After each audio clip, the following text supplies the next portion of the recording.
Good morning, students.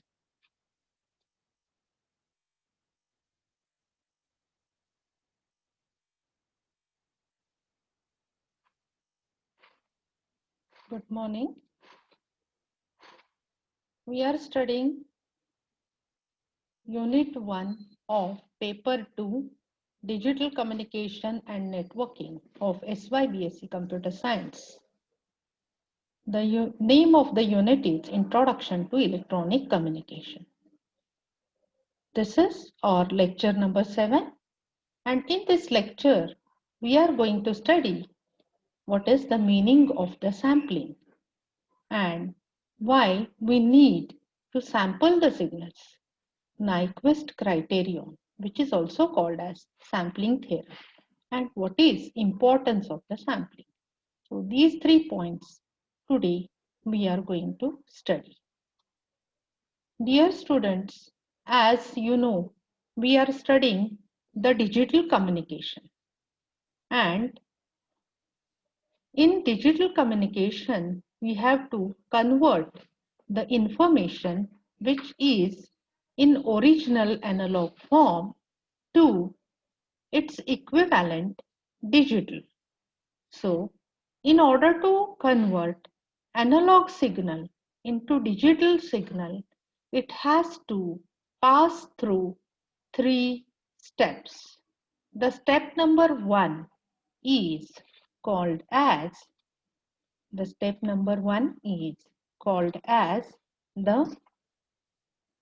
sampling.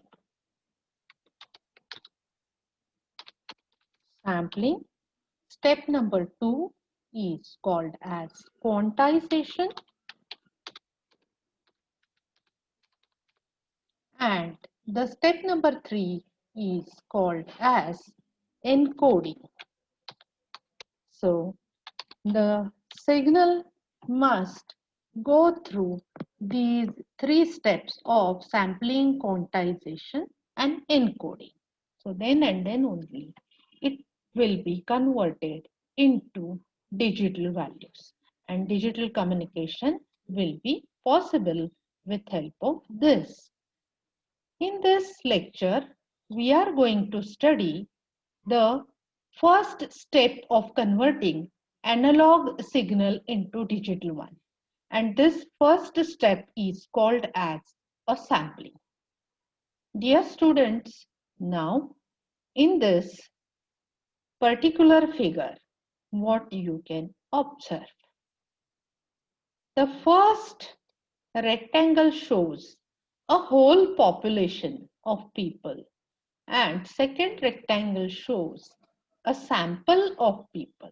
Suppose if we want to conduct some survey, then instead of conducting survey for the whole population, we are conducting the survey for only few people, because it is not possible to conduct a survey for large number of people. It is not practical, and therefore instead of conducting survey for all people, we take only 4 persons out of this whole population, and these 4 persons are called as sample, and we conduct the survey for this sample.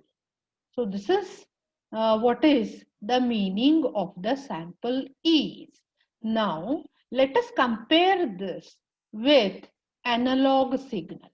So this particular wave, this wave is example of the analog signal. Now here you can observe this is a sine wave whose amplitude goes on increasing, reaches to positive maximum value, goes on decreasing, goes to 0, again decreases to negative maximum, like this. This will happen continuously. And as you can observe, the sine wave is a continuous time signal. That means during the interval, suppose from this 0 to some time t, over this interval 0 to t, how many values this analog signal has? It doesn't have any finite number of values. So it has what is called as infinite number of values during the duration 0 to t. Take any duration. Take any duration. During this duration, such a signal has infinite number of values. That means it may be 0.01 or it may be 0.001 or it may also be 0.0001. So the number of values present in analog signal for a certain duration is infinity. So with this infinite number of values, we cannot attach infinite number of digital symbols, and therefore it is not possible to attach infinite number of digital symbols to all the analog values present during the interval 0 to t, and therefore in process of converting analog signal into digital values, what is done is during the interval 0 to t, only few samples of the signal are taken instead of taking all values of the analog signal. So this process of taking only few samples of the analog signals is called as a sampling. So technically, we define the process of converting a continuous time signal. This is known as a continuous time signal or CT signal. So process of converting a continuous time signal to an equivalent discrete time signal. This particular signal you can observe here, it is called as discrete time signal, or the one which you can observe in this figure is also a example of the discrete time signal. So the process of converting continuous time signal into discrete time signal is known as the sampling process. Now in this particular, what you can observe, this is an analog signal.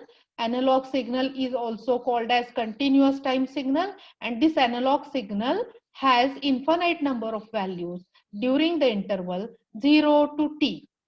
Okay. Now, if you observe this third diagram consists of what is called as DT signal, which is also known as discrete time signal. So, if you consider the time interval again starting from 0 to t, during these interval, we have taken only few samples of this continuous time signals. So how many samples here we have taken? 1, 2, 3, 4, 5, 6. Instead of infinite values, we have taken only 6 samples of this analog signal. And such obtained signal is known as discrete time signal. Okay, so discrete time signal contains only few samples of the analog signal, and it becomes easy to attach the binary values or digital values to these few samples, or it becomes practical to attach the digital values to these samples, and therefore the first step of conversion of analog signal into digital signal is called as the sampling process, and this sampling process is the essential step of analog to digital conversion. So this particular signal is a continuous time signal or analog signal, and this particular signal is a discrete time signal. Now this discrete time signal can now be converted into digital signal. So the yellow figure that you can observe here is called as a sampled wave. So it is not an analog wave, it is not a continuous time wave, it is analog, but it is not fully analog because it has only some discrete samples of this continuous time signal. So this particular signal is called as discrete time signal, and the process which converts the continuous time signal into discrete time signal is called as a sampling process. In other words, what we can say? In other words, we can say that the sampling, in the sampling process, only few sample values of continuous time signal are taken. So the sampling is a process in which only few samples of the continuous time signal are taken. Okay, so this is what is the sampling process. Now, students, let us move to the next point of our lecture. The next point of our lecture is the sampling theorem. So, in the previous point, we have studied that continuous time signal can be converted into discrete time signal. So we are taking only few samples of the signals. But at which interval we are taking these few samples? How many samples we have to take? 6 samples, 7 samples, 8 samples, 9 samples. Or whether we are going to take these samples at the regular interval of time or at the different interval of time, etc. All these questions will arise in the mind. And answer to these questions is given by what is called as the sampling theorem. So, what the sampling theorem gives us? The sampling theorem gives us the sampling rate at which the analog signal must be sampled. Okay. So, before going to the sampling theorem, let us define certain things. The first thing that we are going to define is called as the sampling rate. So the sampling rate is nothing but the rate at which the samples of an analog signal are taken at regular time interval in order to convert them into digital form. Okay, sampling rate is a rate at which the samples of the analog signal are taken at regular time interval in order to convert them into digital form. So this sampling rate is generally denoted by Fs. F means frequency, S means sampling. So this indicates a sampling frequency and this is usually expressed in hertz. Now, inverse of this sampling rate is called as sampling time, which is indicated by Ts. It is the time interval between the successive samples. So, it gives us the information of the time interval for which we are taking the samples. Okay, it is also called as the sampling interval or the sampling period and it is denoted by Ts. So there is a inverse relation existing between the sampling frequency or sampling rate and sampling time or the sampling interval.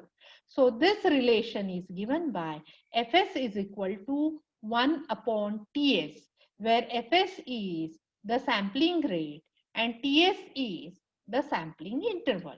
So dear students, now we came to know the two terms.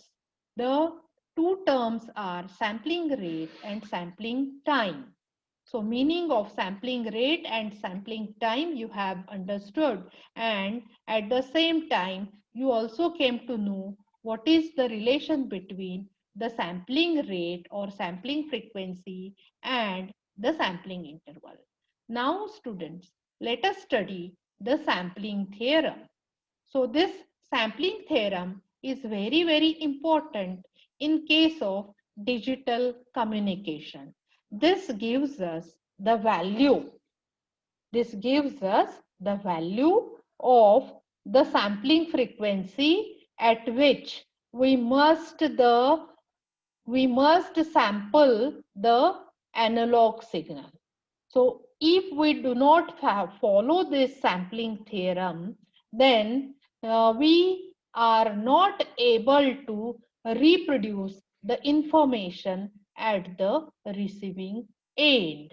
So in order to reproduce the information at the receiving end correctly, we have to follow the sampling theorem and we have to sample the given analog information signal properly, and then it will be reproduced at the receiving end properly.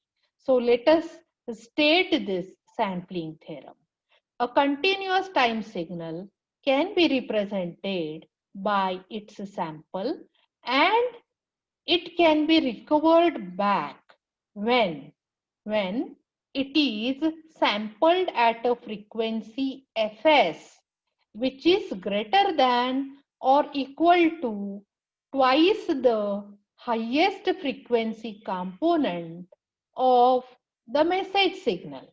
That means the proper sampling rate of any continuous signal is given by a criterion called as Nyquist criterion.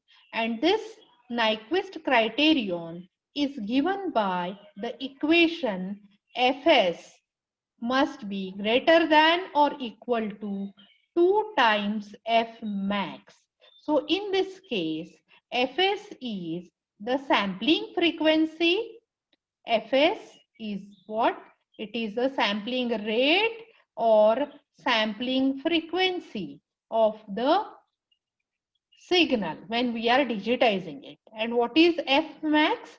F max is the maximum frequency of your message signal.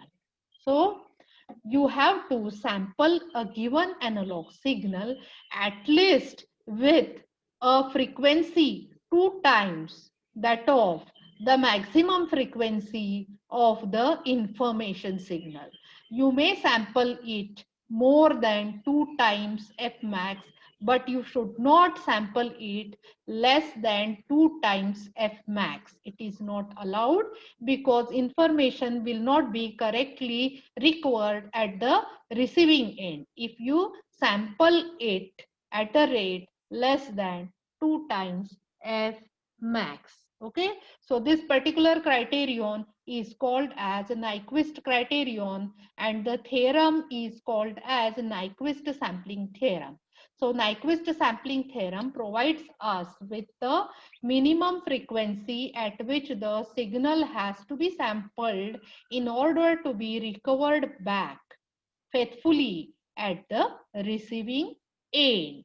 So this is what the sampling theorem is. So take an example in this particular case. Suppose if you are transmitting some photo using digital communication system.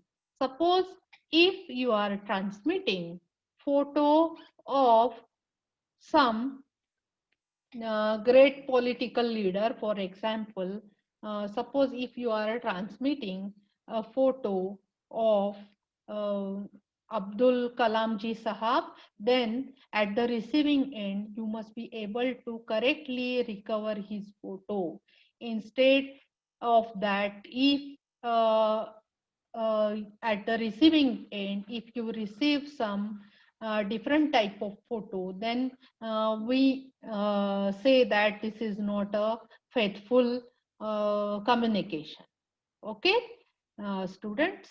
Or I can give you example of cricketer. Suppose if you are transmitting photo of Sachin Tendulkar, at the receiving end, you must receive the photo of Sachin Tendulkar only. But suppose if you are receiving the photo of Mahendra Singh Dhoni, like that, for example, I'm telling you, then this type of communication will not be a faithful communication. So whatever you are transmitting, the same thing you should get at the receiving end. Okay, and in order to happen this, you have to follow the sampling theorem. If you are not following the sampling theorem, then whatever you are transmitting, it may not be reconstructed at the receiving end. Something else will be reconstructed at the receiving end. Okay, so this is what the sampling theorem is telling us, and this sampling theorem is very, very important. So you must be able to state the sampling theorem. At the same time, you must be able to write the equation of the sampling theorem. So both these things you should be able to do. Okay, students. If you are clear about sampling rate, sampling time, and the sampling theorem, now we will move to the next point. So from this figure also, you may understand the importance of the sampling. In the sampling process, there may be three cases of the sampling. The first case is called as undersampling. The second case is called as oversampling. And there is third case also, which is called as a critical sampling. Okay, so you must understand what these three sampling conditions are.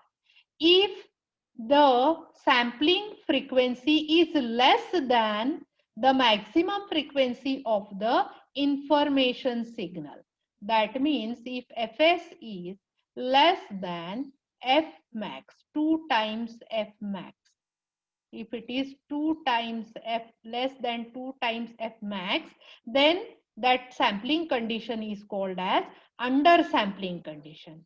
And this is inadequate frequency rate. Inadequate means insufficient frequency rate.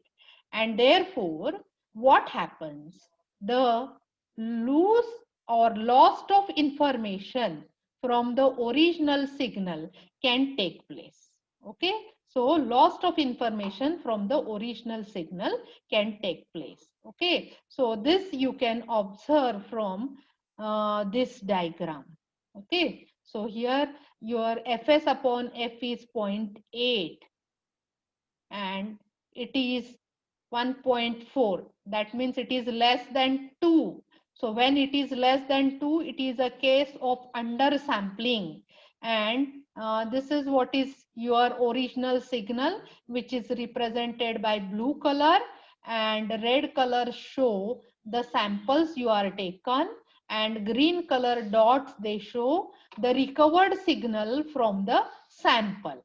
Now you can observe the blue signal has more frequency while green signal has less frequency. That means sampling has changed the frequency of the signal, and frequency is the identity of that particular signal. So that means the sampling process changes the identity of signal. That means this type of sampling is not allowed. Means with help of this type of sampling, you are not able to recover the original information signal at the receiving end, and therefore undersampling is not allowed. Now, what do you mean by critical sampling? The meaning of critical sampling is that Fs is exactly equal to 2 times F max, exactly equal to 2 times F max. If this happens, this is following the minimum criterion which is provided by the Nyquist sampling theorem, and this is called as a critical sampling. And in case of critical sampling, you are able to recover the signal. So critical sampling can be allowed. Now let us see what the oversampling is. In the oversampling, the sampling rate is higher than the 2 times F max. Therefore, it is following the Nyquist sampling criteria, and sampling frequency is more than this minimum rate. So this type of sampling is called as oversampling. And this oversampling will provide correct reproduction of the signal. It provides the correct reproduction of the signal, and therefore this is allowed. Okay, so students, what we have studied now, we have studied that there are three cases of sampling. One is called as undersampling, which is inadequate frequency of sampling, which is not allowed because it will lead to loss of information. The second type of sampling is called as critical sampling, in which Fs is equal to 2 times F max, which can be allowed, and you are able to recover the original signal at the receiving end. And the third type of sampling is called as oversampling, in which the sampling frequency is greater than 2 times the Fmax value, and therefore you are able to recover the original information signal with the help of such type of sampling. So critical sampling and oversampling can be used in the digital communication. So this is what is the moral of the story. Now, students, in this particular lecture, what we have studied? We have studied the sampling method, meaning of the sampling, and sampling theorem we have studied. But depending on this sampling theorem, you can solve some examples. I will show you which kind of examples will be coming in the examination, and you have to solve which kind of examples and how you are going to solve. Okay, so here I am typing the example. What is Nyquist? What is Nyquist sampling rate? What is Nyquist sampling rate for signal whose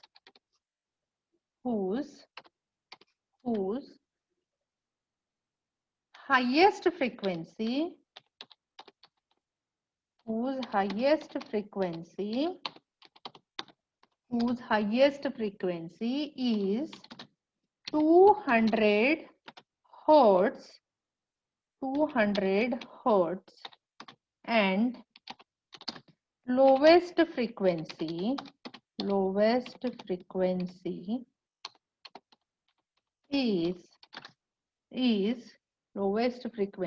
is 500 hertz. Hertz is a unit of measurement of frequency. This is our problem. Okay, so first let us write what is given in the problem. So given things we have to write. So what is given here? The two frequencies are given. One is called as Fmax, and this Fmax is equal to 2000 hertz, and the second given thing is F mean, and this F mean is equal to 500 hertz. So these two things are given to us, and what to find, what we are going to find. So here we are going to find a Nyquist rate. Nyquist rate. So Nyquist sampling rate. So let us call this as Fs. Okay, so this we want to find out. So what is its value? That is what we are going to find out. So here we have to write equation which we are going to use to solve the problem, and the equation is Fs must be greater than or equal to 2 times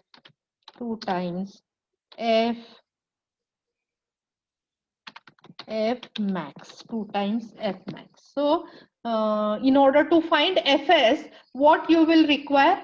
You will require F max. Okay, so here just merely write down this is equal to 2 times, what is your F max? F max is 200. So if you 2000, sorry, if you multiply 2000 by 2, what you will get? 4000. And write the unit of this. Unit of this is hertz. So this Fs must be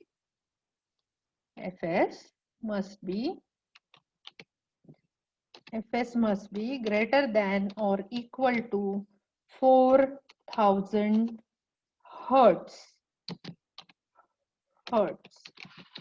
And this fs value is, in this particular case, is 4000. So at least it should be 4000 hertz, or it must be greater than 4000 hertz. So this is what your answer is. This is what your answer is. So this is how you have to solve the examples on this Nyquist theorem. You should be able to solve. The bandwidth of the signal is given, or either minimum maximum frequency is given. You have to find out the Nyquist theorem. Okay, so now at the end of the lecture, I would like to tell you that in this lecture we have studied sampling theorem, and how to solve the problems on sampling theorem. So in examination, you may get questions like this: what is meaning of the sampling of the signals? State the sampling theorem.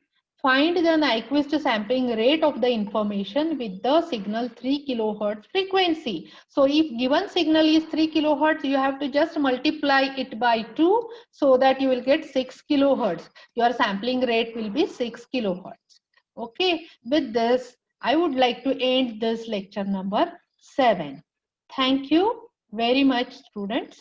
Okay.